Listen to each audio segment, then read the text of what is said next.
Britain in the 1980s was a country reinventing itself, and its car industry was reinventing itself right alongside it, sometimes brilliantly, sometimes bizarrely. Showrooms filled with promises of innovation, prestige, and clever engineering. Buyers queued up, checkbooks ready, convinced they were driving home the future. But behind the shiny brochures, some of these cars hid decisions that would leave owners baffled, frustrated, and occasionally red-faced on their own driveway. Some looked wonderful and behaved terribly. Others simply shouldn't have existed at all. And number one car became something owners still wince about today. Let's begin with number 10. Number 10. Vauxhall Belmont.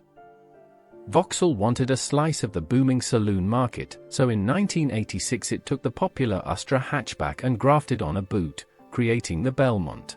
Buyers were drawn in by the promise of extra practicality wrapped in a familiar, trusted shape. Early impressions were positive. It drove like an Astra, which meant it drove well, and the added boot space made it genuinely useful for families and company car drivers alike. But the styling divided opinion badly, with critics comparing its awkward rear end to an afterthought bolted onto a car that never asked for one. Then came a stranger problem entirely. The Belmont became one of the most stolen cars in Britain, and not because thieves particularly wanted it. Reports suggested many owners simply left them unlocked, unbothered about losing a car nobody especially loved. Imagine explaining that to your insurer. Reliability was middling, rust crept in around the wheel arches, and resale values collapsed embarrassingly fast. But Vauxhall's odd design decision was nothing compared to what British Leyland attempted next. Number 9. Aston Ambassador. Launched in March 1982, the Ambassador was British Leyland's attempt to fix the unloved Aston Princess by finally giving it a proper hatchback. Buyers who'd always wanted the Princess's spacious cabin but hated its impractical boot were genuinely excited. On paper, this seemed like common sense finally winning out. The Hydrogas suspension offered a wonderfully smooth ride, and the redesigned cabin felt airy and modern for the era. But look closer and the compromises became impossible to ignore. The lower bonnet line meant the windscreen wipers no longer tucked away neatly, instead sprouting awkwardly from an ugly black plastic panel that looked like a factory afterthought. Only a 4-speed gearbox was offered, lacking the fifth gear rivals now took for granted, leaving motorway journeys noisier and thirstier than they should have been. Owners soon discovered electrical gremlins, patchy build quality, and a car that never fully shook off its princess origins. Fewer than 50 examples survive on Britain's roads today. Would you have queued up for one? The next car took British ambition somewhere far stranger still. Number 8. Triumph Acclaim. Here was a genuinely peculiar moment in British motoring, a triumph that wasn't really British at all. Launched in October 1981, the Acclaim was essentially a Honda Ballard built under license at Cowley, wearing a proud British badge on its nose. Buyers loved the idea that a struggling company might finally offer Japanese reliability with a name they trusted from childhood. And in fairness, the Acclaim delivered exactly that, becoming one of the most dependable cars British Leyland had built in years. So where's the regret? British Leyland reportedly replaced the Honda-branded rocker cover with a plain pressed steel one, seemingly reluctant to admit how much of the car wasn't actually British engineering at all. Enthusiasts who'd grown up admiring the sporting Triumph Dolomite found this badge-engineered saloon a strange, almost embarrassing departure from everything the marque once stood for.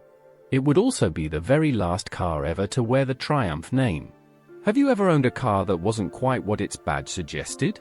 Britain's next automotive gamble went considerably further off script. Number 7. Aston Allegro. By the early 1980s, the Allegro was already infamous, yet British Leyland kept it in production until 1982, still hoping buyers would forgive its eccentricities. Marketed as a practical, affordable family hatchback, it initially attracted buyers drawn to its rounded, distinctive styling and roomy cabin. Excitement soon curdled into confusion. The Allegro's notorious quartic steering wheel, square rather than round, baffled drivers and served little practical purpose beyond making the dashboard look unusual. Build quality varied widely between examples. Wheels were known to work themselves loose, and rear windows occasionally popped out entirely without warning. Rust attacked the sills and wheel arches aggressively, while the ride, though initially praised, deteriorated as suspension components wore prematurely. Owners nicknamed it Allegro, a joke that stuck harder than the car's paintwork. Was it really more aerodynamic reversing than driving forwards, as the old rumor claimed? Whatever the truth, few cars better captured Britain's uneasy relationship with its own industry. The next entry embarrassed far wealthier owners. Number 6. Aston Martin Lagonda. Few British cars promised more spectacle than the Lagonda.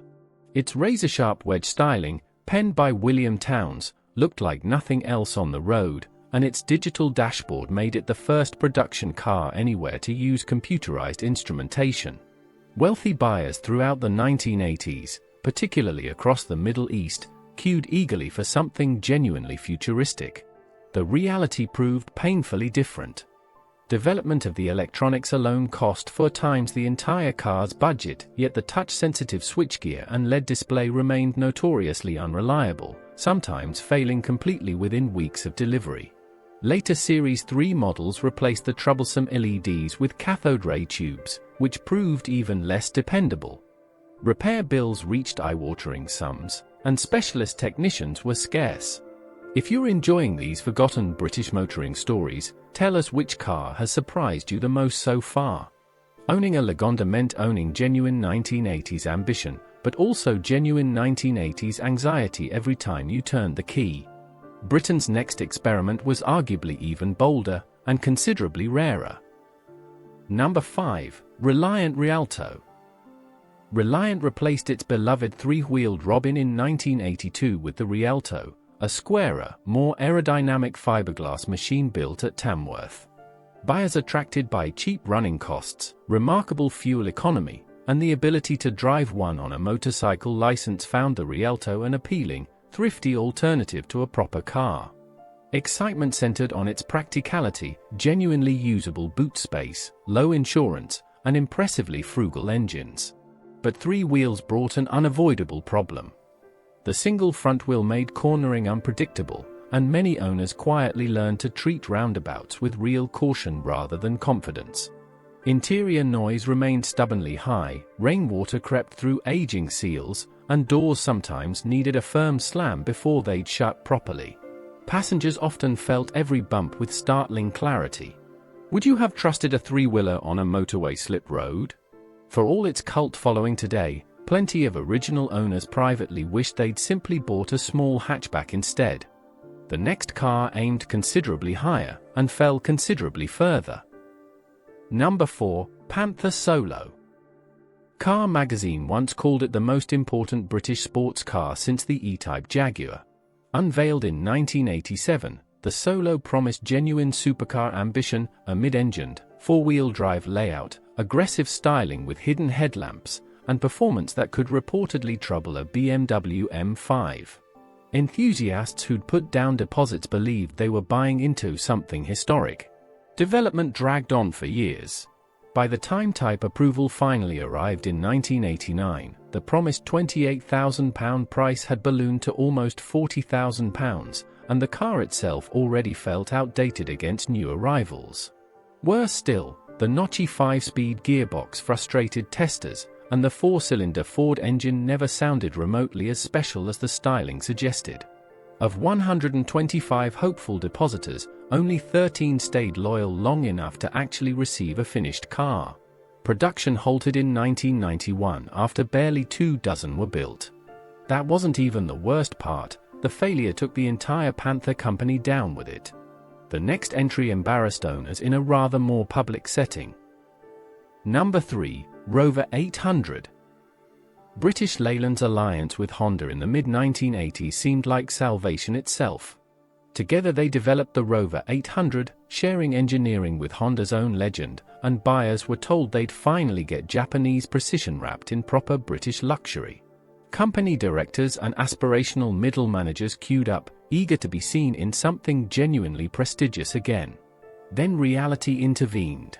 Rather than fully adopting Honda's build quality advice, Austin Rover reportedly went its own way on manufacturing, and the original 800 launched with disappointing fit, patchy electrics, an interior trim that felt cheaper than its badge suggested. Honda's own version, the Legend, proved noticeably better assembled from the very same platform. Costly revisions followed within a few years, but the damage to reputation had already spread. Owners who'd paid handsomely for perceived Japanese reliability instead found themselves back at the dealership more often than they'd hoped. Have you ever bought into a badge rather than the car itself? Britain's strangest decision was still ahead, and it barely counted as a road car at all. Number 2. DeLorean DMC-12. Built in Dunmurry, Northern Ireland, funded substantially by the British government, the DMC-12 promised something no other British-built car ever had: gull-winged doors, brushed stainless steel bodywork, and Hollywood glamour before Back to the Future even existed. Early buyers in 1981 believed they were purchasing motoring history itself. Production quickly revealed serious flaws. The door struts often failed prematurely, leaving those dramatic gull wings refusing to stay upright.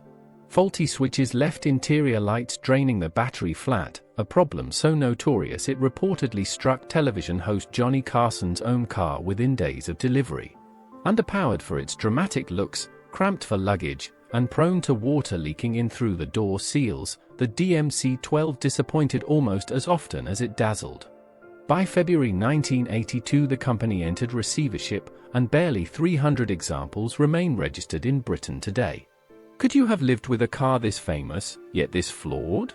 Nothing, however, prepared Britain for number 1. Number 1. Austin Metro Vanden Plas. British Leyland faced an odd problem in the early 1980s. How do you sell a budget supermini to buyers who wanted genuine prestige? Their answer was the Metro Vanden Plas, launched in 1982, dressing up the humble hatchback with wood veneer trim, thick Wilton carpeting, and optional leather upholstery. Buyers drawn to the Vanden Plas name, historically reserved for coach-built luxury saloons, believed they were getting a slice of real refinement. Underneath the Polish, however, sat exactly the same mechanical package as the cheapest Metro on the forecourt. The engine, suspension, and dimensions were unchanged, only the trim and badge separated it from cars costing considerably less. Neighbors and colleagues weren't always kind about it, and some owners quietly admitted feeling faintly ridiculous parking a wood-trimmed supermini outside the golf club. Critics called it lipstick on a hatchback, a car dressed for a status it never truly possessed. Would you have paid extra purely for the badge? For all its charm today among collectors, it remains one of Britain's most quietly embarrassing exercises in badge engineering. From badge-engineered saloons to gull-wing disasters, the 1980s gave Britain some of its most ambitious, unusual, and ultimately regrettable cars. Some were simply ahead of their time, others should never have left the drawing board. Which of these 10 surprised you most, and did any of them once sit on your own driveway? Let us know in the comments below. We genuinely love reading your stories. If you enjoyed this journey through Britain's stranger motoring decade, please give this video a like, and subscribe to Britain Rewind for more forgotten stories from our automotive past.